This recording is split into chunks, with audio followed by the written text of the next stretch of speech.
नमस्कार दोस्तों, किसानों के लिए बहुत बड़ी खुशखबरी। प्रधानमंत्री किसान सम्मान निधि योजना की 23वीं किस्त आ गई है। अब आपके खाते में आएंगे पैसे। दोस्तों, केंद्र सरकार द्वारा प्रधानमंत्री किसान सम्मान निधि योजना चलाई जा रही है। पात्र किसानों को हर साल 6,000 आर्थिक सहायता दी जाती है। ये राशि 2,000 रुपए की 3 किस्तों में और इस बार किसानों को 2 नहीं बल्कि 4,000 देने वाली है। ये एक बड़ी खुशखबरी है। खेती के लिए बड़ा फायदा मिलेगा, जिनसे किसानों की आय दोगुनी हो सकती है। लोगों की जिंदगी नहीं बदल पाए तो काय के मंत्री। केवल लाडली बहना नहीं, अब सबको लखपति दीदी बनाना है, लखपति दीदी। और ऐसे भाषण नहीं झाड़ रहा। जब पहले पहले लाडली बहना कहा था तो कोई भरोसा ही नहीं था, कुछ तो रहेगा कि भैया हमने भरोसा ही नहीं, हमने जब थोड़ी सोची थी कि मिले, हमने सोची कि वैसे ही कह रहे हैं, तो कई बहने बेचारे में रहे। अब मैं कह रहा हूं लखपति दीदी। और लखपति दीदी का मतलब है जो समूह है स्वयं सहायता समूह, सेल्फ हेल्प ग्रुप से जोड़ के उनको इतनी आर्थिक गतिविधियों से जोड़ेंगे कि उनकी आमदनी एक साल में 1 लाख रुपया से ज्यादा हो जाए। ये संकल्प है हमारा। भारत के यशस्वी प्रधानमंत्री श्रीमान नरेंद्र मोदी जी को बधाई देते हैं, उनका हृदय से अभिनंदन करते हैं। मोदी के लिए भगवान का प्रसाद। 12 साल के कार्यकाल में आज देश की जो स्थिति उनने बदली है। कहां तो पहले विदेशों में जाते थे तो मान सम्मान भारत को नहीं मिलता था जब दूसरी सरकारें होती थी। आज मोदी जी के नेतृत्व में पूरी दुनिया में भारत की जय जय हो रही है।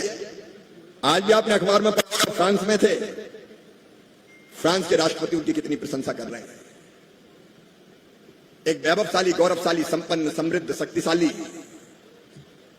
आत्मनिर्भर और विकसित भारत का निर्माण हो रहा है।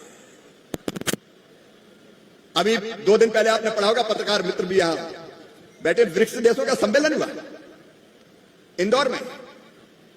और सबने जब उसमें हमने तय किया कि केवल भारत नहीं पूरे दुनिया में छोटे किसानों की तरफ विशेष रूप से ध्यान देना चाहिए, जो दिन और रात खून और पसीना बहा के पूरी दुनिया का पेट भरते हैं। अब भारत की इस बात को ब्रिक्स देशों ने स्वीकार किया।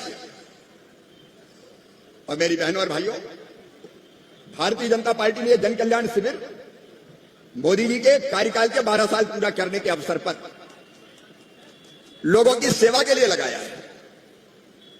और इसलिए मैंने बीच में भी कहा था कि लंबा स्वागत या स्वागत की जरूरत नहीं है। आज अलग अलग यहां स्टॉल लगे हैं, उन स्टॉलों पे अलग अलग विभाग के आवेदन दिए जा रहे हैं और कई तरह की योजनाएं जिनका लाभों का वितरण होगा। आज हमने एक बात और तय की है, कई योजना सरकार की, भारत सरकार की भी, हमारे मुख्यमंत्री मोहन यादव जी के नेतृत्व में प्रदेश सरकार की भी, उनका लाभ अगर कार्यक्रम में मिले तो अच्छा है। अकेले अकेले अगर लाभ बांटते हैं तो पता नहीं सही तरीके से लाभ मिलता है कि नहीं। इसलिए भैया मंच लगाओ, यही जनता को बुलाओ, लाभ दो, ताकि बिना किसी गड़बड़ के लोगों को फायदा पहुंच सके। मेरी बहनों और भाइयों, आपके आशीर्वाद से प्रधानमंत्री जी ने मुझे कृषि और ग्रामीण विकास मंत्री बनाया है। कई छोटे छोटे गांव इस क्षेत्र में भी थे। रामपाल जी आप जानते हैं, हमारे सारे वरिष्ठ बैठे, सूची मुझे दी थी उनने। उनमें से कई गांव की रोडें हमने स्वीकृत कर दी है, उनके गांव के भाई बहनों को यहां स्वीकृति पत्र दिए जाएंगे। प्रधानमंत्री ग्राम सड़क योजना के अंतर्गत सड़कें।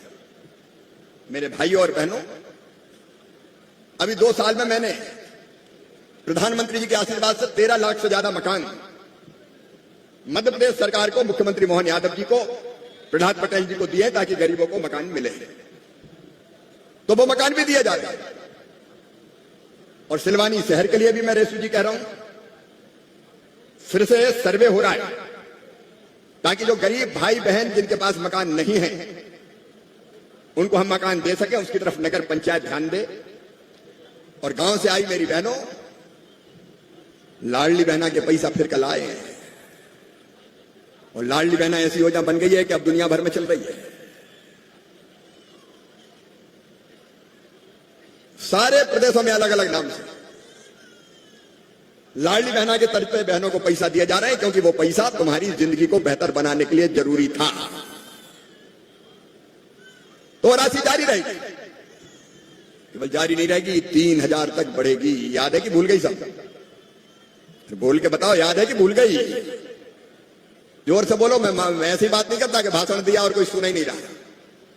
मैं तो सीधे सीधे जोड़ता हूं।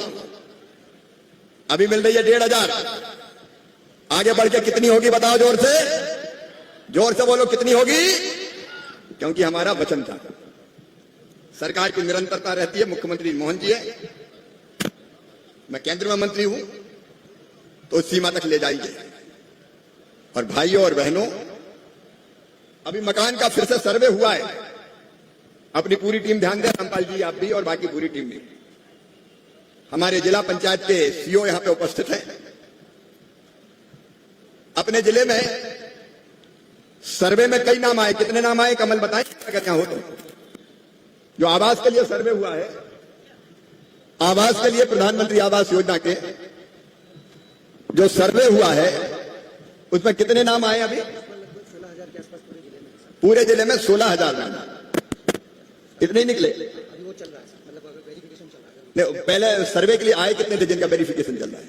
28,000 के आसपास से ओवरऑल 1,23,000 तक हो गया। हाँ, वो 1,23,000 बन गए। तो ये मैं आपको इसलिए बता रहा हूं कि ये अभी फिजिकल वेरिफिकेशन चल रहा है।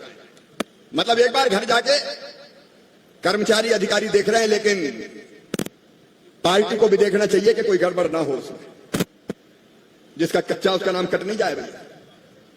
वैसे कोई काटेगा नहीं, लेकिन कभी कभी हो जाती है कि जो अपने साथ नहीं जाको काट दो रे। तो ये ऐसे नहीं करना चाहिए भैया। जिसका कच्चा घर है उसको पक्का मकान मिलना है। इसलिए यहां आप सब देखें कि कोई गरीब का घर ना कट जाए, और अटारी वाले को मिल भी नहीं जाए, ये भी देखो, उसमें क्या दिक्कत है? जो सही सही गरीब है उसको फायदा मिलना चाहिए। बोलो, मिलना चाहिए कि नहीं? अरे जोर से बोलो, ऐसे बोला, मिलना चाहिए कि नहीं? मिलना चाहिए। उस विभाग का भी मैं मंत्री हूं, और इसलिए जिला प्रशासन नीचे ढंग से पूरा फिजिकल वेरिफिकेशन करके संवेदना के साथ कोई नाम गलत ना कट जाए, क्योंकि सही का कर गया तो फिर उसको फिर नहीं मिलेगा बाद में। तो ये सबको मकान देने का काम है। किसान भाइयों, जब मैं मुख्यमंत्री था, रामपाल जी बता रहे थे, हमने अभियान शुरू किया, पानी चाहिए खेतों में पानी, रहीमन पानी राखिए, बिन पानी सब सून। और इस बार तो वैसे पानी कम गिरने की आशंका है। मैं कह रहा हूं, मैं रोज वैज्ञानिकों के संपर्क में हूं, क्योंकि मैं खेती बाड़ी का मंत्री हूं। बारिश कम होगी इस बार, फसलें भी हम सोच समझ के कम पानी में कैसे काम चल सकता है उसकी कोशिश करेंगे। लेकिन 250 से ज्यादा गांव में नर्मदा जी का पानी आएगा, काम चल रहा है। और अभी सुल्तानगंज के हमारे सभी वरिष्ठों ने बेबस नदी के बांध की बात कही है, उसका भी सर्वे करवा के परीक्षण करके उस पर भी कोशिश करेंगे। जहां जहां पानी रोका जा सकता है वहां पानी रोकने की पूरी कोशिश करेंगे। खेतों को पानी दे दो, बाकी काम किसान अपने आप कर लेता है। तो सब अभियान में हम लोग लगे। लेकिन इसके साथ साथ मेरी बहनों,